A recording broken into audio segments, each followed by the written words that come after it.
Greetings, urban farmers, gardeners, and healthy food visionaries. Greg Peterson here, and welcome to the 263rd episode of the Urban Farm Podcast, where 3 days a week we work together educating and inspiring you to become part of your food revolution. Nature doesn't waste energy, and by using natural cycles to work in our favor, we can harvest both plants and fish. Let us teach you how. Just text GROWFISH to 33444 or visit iwanttogrowfish.com and you will receive our free webinar on how to grow your own fish-powered garden.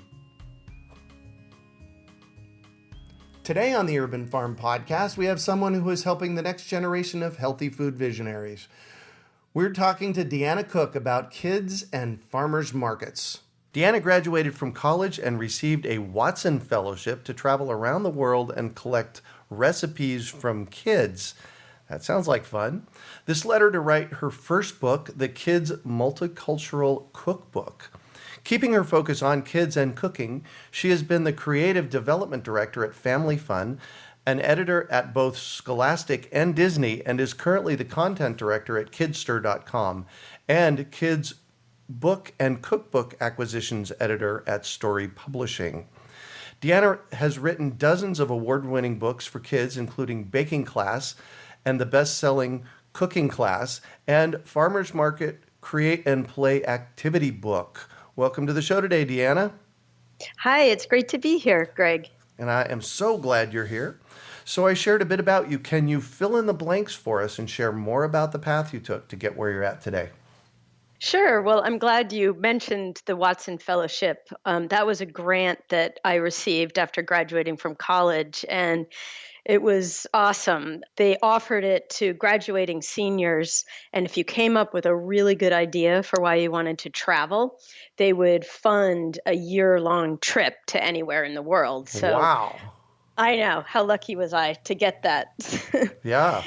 And I proposed writing a children's cookbook. I was an English major and I love to write. My last name is Cook, and I grew up thinking that I need to cook. And I worked in lots of kitchens as a teenager. Mm-hmm. So I combined my interest of writing and cooking and proposed that I write a children's round the world cookbook. Wow. So tell me about that book. Well, it was written many years ago. It's still in print, but basically I got the peanut butter and jelly equivalent for all over the world. I traveled to maybe 20 different countries and met kids I took the school buses with them. I stayed with families and I'd say, what do you like to cook? And then I'd go home with them, of course, with their parents' permission. Right. And we'd cook together. And it's just a great book that teaches kids about all the different flavors in the world.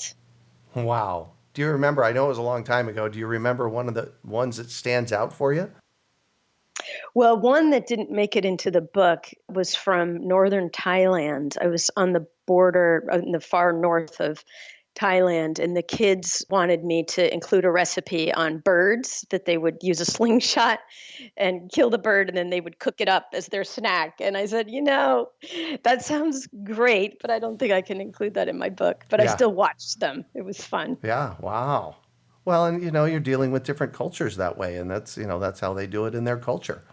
Yeah, and then there were other recipes like making popcorn in Nepal with the kids, and they didn't put a lid on the top. They just made the popcorn, and it would go all over, popping outside around their campfire.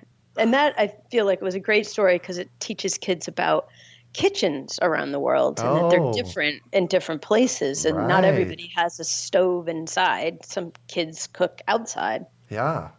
Didn't even occur to me until just this moment when you said that. Wow. So today I want to really kind of hone in on the whole farmers market thing. And you've recently written a book called Farmers Market Create and Play Activity Book. And this is for children, right? Right.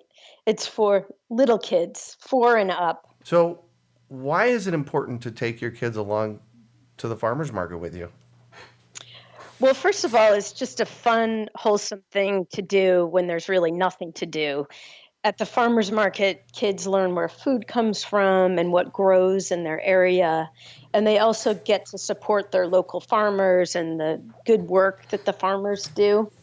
Plus, it's just great for them to be around all the fresh veggies, and there's usually music, and sometimes there's activity tables with crayons and crafts. So yeah. I just highly recommend taking your kids to the farmer's market. Yeah, I noticed that at our farmer's market close to the house here, it's an epic farmer's market.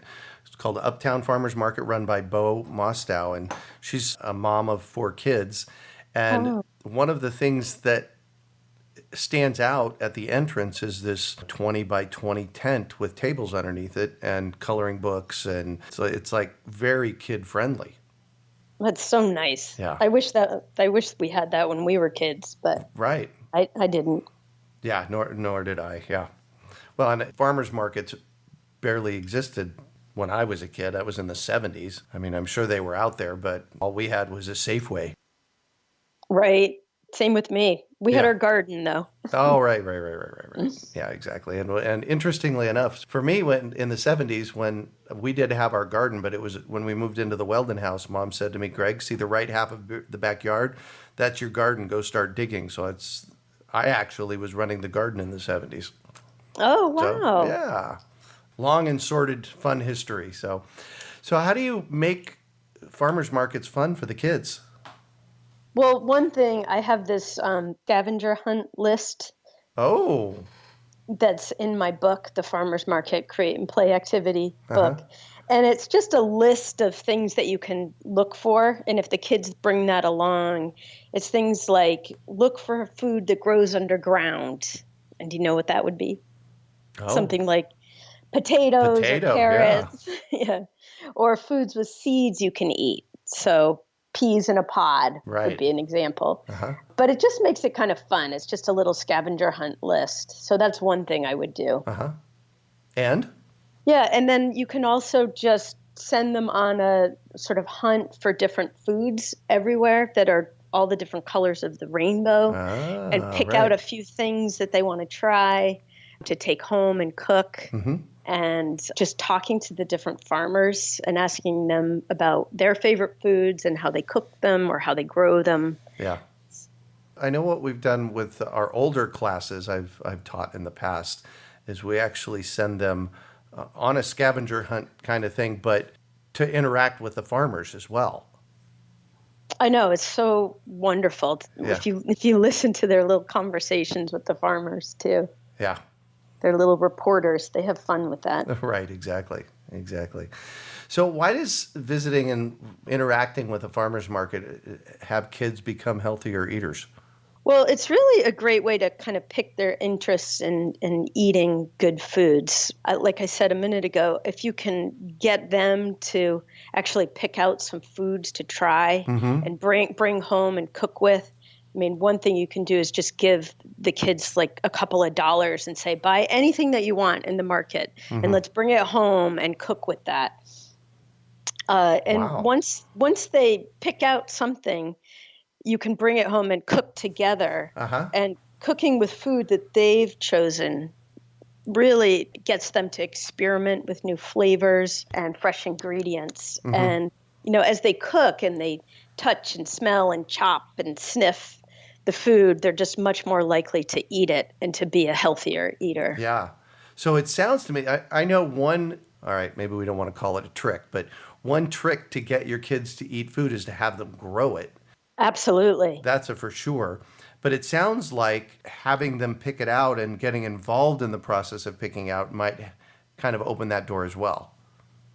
Absolutely. And it just makes them feel like they've had some control over what they're eating. And if you give them, like I said, a couple of dollars and they pick it out, it's they feel kind of grown up about it. And they're going to choose something that they're probably more likely to eat in the long run. So tell us about your farmer's market book. Well, the book is it's really fun. It's almost like a kit in a book. It's all about playing farmer's market. And if you've ever seen kids sort of take off an imaginary play. Mm-hmm. They have so much joy. So the book has like pretend vegetables that you can pop out, and it has play money, so they can actually play store. It has stickers for making like a real cash register in a box. Mm-hmm. Plus it has things like the scavenger hunt game that I mentioned Right. before. So it's almost like a little toy in a book that encourages the kids to just have fun and play farmer's market. Wow, cool. So not only is this an inspiration book when you go to the farmer's market, it sounds to me like it's kind of playing kitchen at home. So it's a kit to actually kind of set up a farmer's market at home?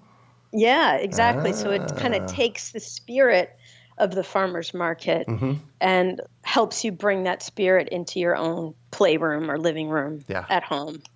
Oh, how fun. So what inspired you to create this? First of all, it's a brilliant idea. Congratulations. Oh, thank you. Secondly, what inspired you to write it? Well, when my kids were little, they loved playing store with pretend food. Mm-hmm. I don't know if do you have kids of your own? I don't. Little kids that you're friends with. Oh, You've probably seen them. Yeah, absolutely.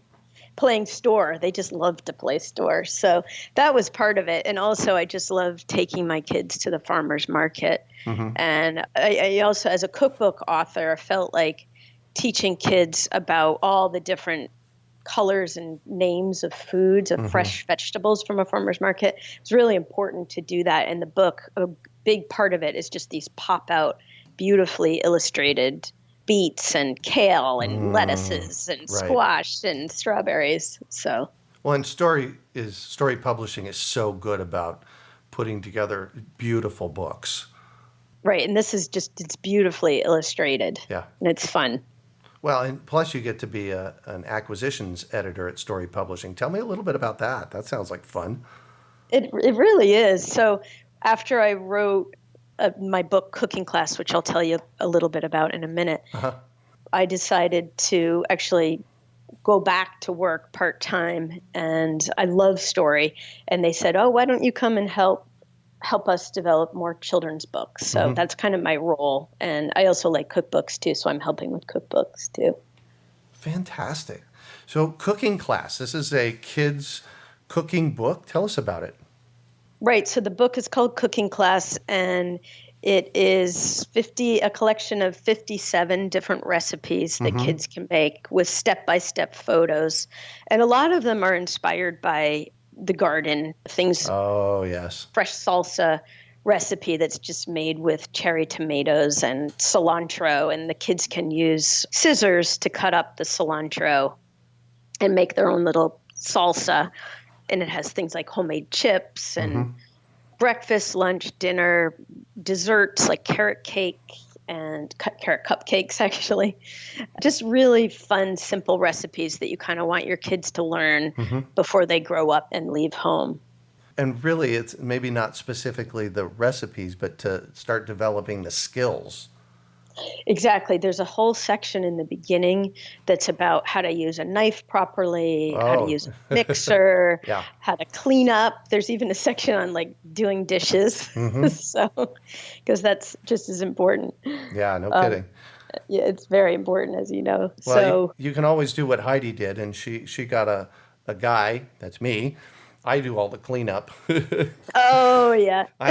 But I lucked out. She does all the cooking, so. That's great. Yeah.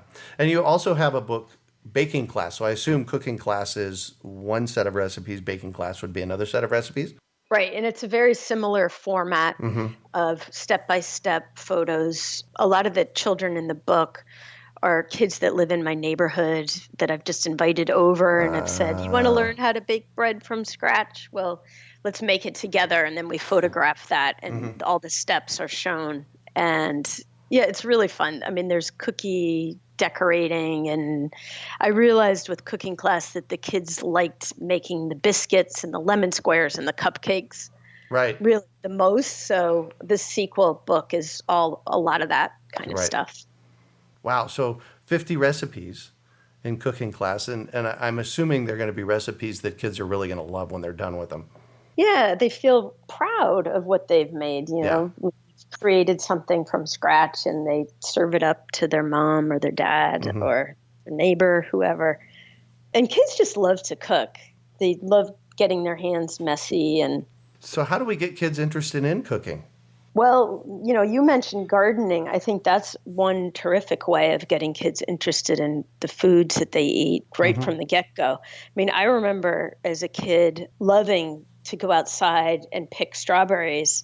And then after a while, I started making strawberry shortcake to put my fresh strawberries on. Or I do remember picking peas and shelling them and learning how to perfectly steam fresh peas in my own little pot. Right. Nice. Yeah. So I do think gardening and taking them to the farmer's market and just giving them the opportunity to cook, because some parents are concerned that it's going to make a big mess, or it probably is. And it is, but it's so important to teach them to cook, because it's a life skill that they'll use throughout the rest of their lives. Yeah, exactly. So I'm going to shift on you, and I'd like for you to talk about a time you failed, how you overcame that failure, and what you might have learned from it. Ooh, that's a tough question. But one thing that happened to me, and I don't know I think it's a failure in some ways, but my company that I worked for magazines for many years, for a magazine called FamilyFun.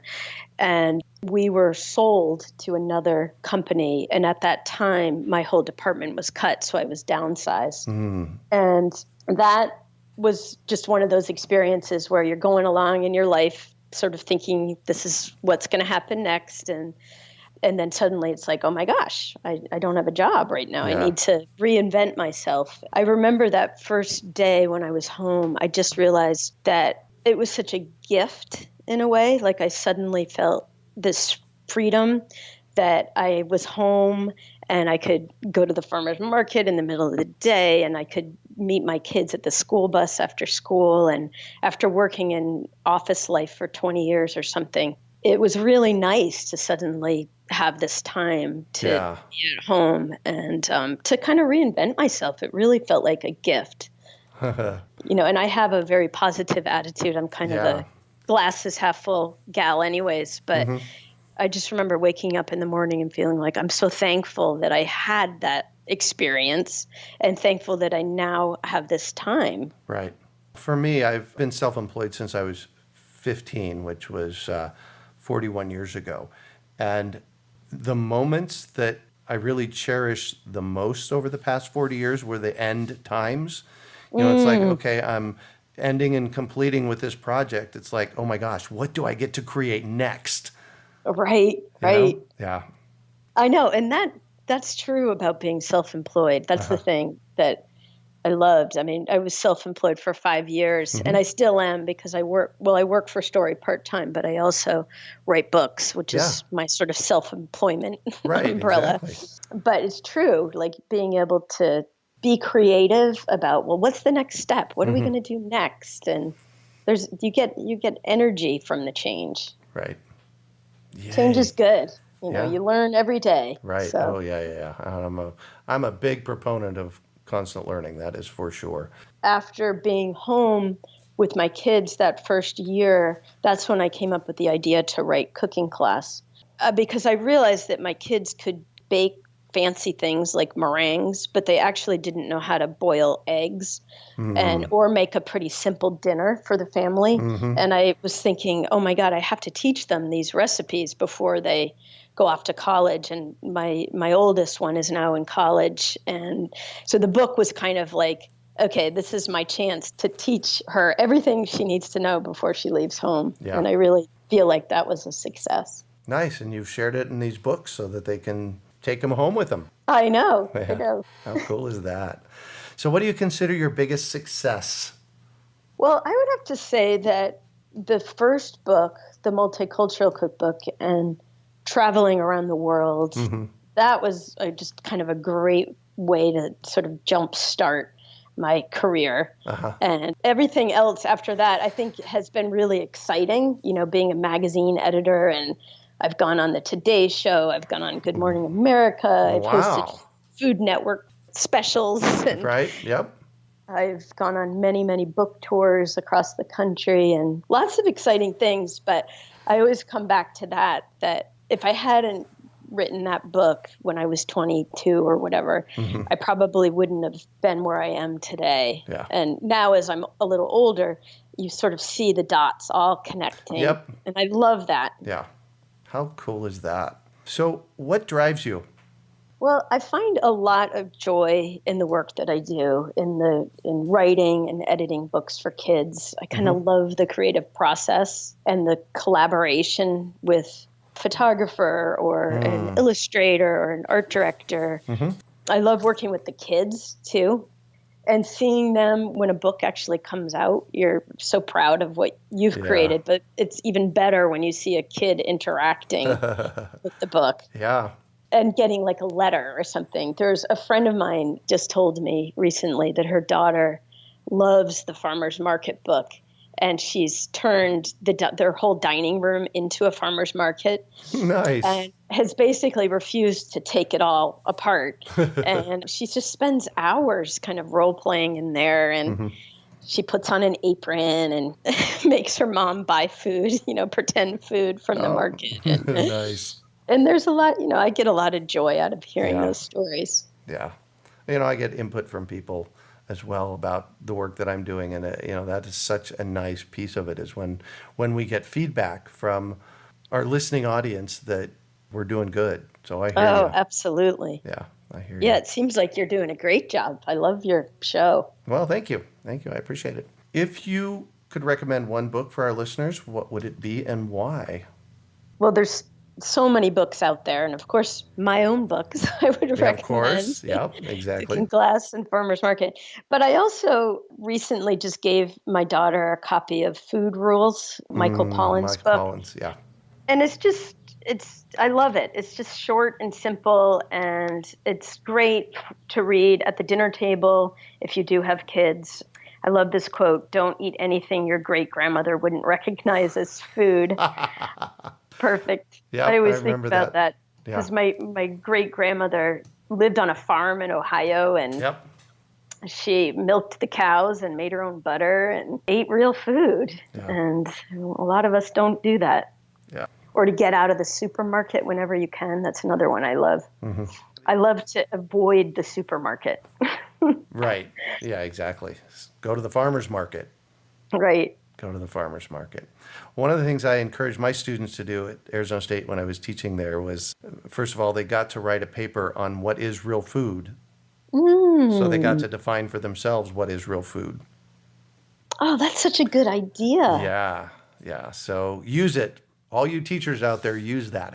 The instructions were, write a paper on what is real food, go out and interview 3 people that you think would know what real food is, and then write from there. Oh, wow. Yeah. We could do that with little kids too. Oh, even right. like a 5 or 6 or 8-year-old. That'd be a good one for your Farmer's Market Take 2 book, Create and Play. They could go to the farmer's market and ask the farmers what is real food. Right. There you go. So what one final piece of advice do you have for our listeners? I would say just teach your kids to cook. Don't be afraid of the mess. Teach them real skills, and someday you'll be treated to a lovely dinner like I have been by my daughters recently. Nice. Thank you so much for joining us on the show today, Deanna. You're welcome, Greg. It was great to chat with you. Absolutely. And how can our listeners find you? Well, probably the best place is at my website, DeannaFCook.com. And I also have an author page on Amazon where you can see all my books. All right. Perfect. You can also find show notes from today's podcast at urbanfarm.org/marketplay. Well, that's it for today. Thanks for joining us on the Urban Farm Podcast. Do you want to save money at the grocery store, eat more organic, whole foods, cultivate food security, and feel more connected to the earth? If so, then growing your own food is a no-brainer. You wouldn't believe how many people come to me claiming that they can't grow their own food. They think they don't have enough space, that they're too busy, or that they simply don't have what it takes. Perhaps you've fallen for one of these gardening myths. If you think you can't grow food, Or if you think the only food that you have access to is what you buy in the grocery store, I have a life-changing webinar that you need to see. It's free and will help you unearth your inner gardener. I've helped thousands of people just like you learn to grow their own food, and I'm speaking from my own experience when I say that with the right knowledge in place, there is no such thing as a black thumb. With this webinar, you can begin making your garden dreams come true and start growing delicious, nutritious food for your family. Just text GARDEN to 44222 or go to iwanttogarden.com and you will receive our free webinar about the 7 key factors you need to know to grow your own food. Remember, that's GARDEN to 44222 or iwanttogarden.com. We hope you enjoyed today's episode of the Urban Farm Podcast. Remember to listen 3 days a week for tips, advice, and resources to help you on your journey with urban farming. You can find us on the web at urbanfarm.org or send us an email to podcast@urbanfarm.org. In the words of Vincent van Gogh, great things are done by a series of small things brought together. Be encouraged that with each lesson learned and skill developed, you are one step closer in the direction of your dreams.